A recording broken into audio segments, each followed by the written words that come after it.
Welcome, today in front of me OnePlus 10T, and I'll show you how to edit notification panel shortcuts on this device.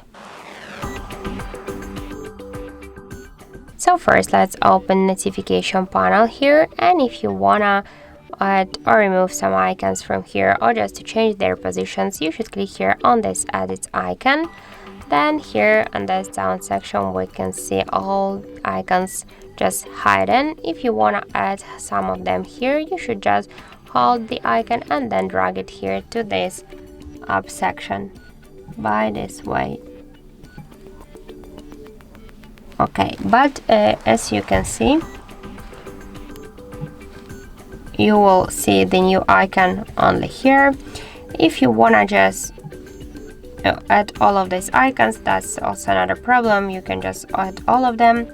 If you want to remove some icons from here, just click, hold and drag it to this down section. As you can see, that's so simple.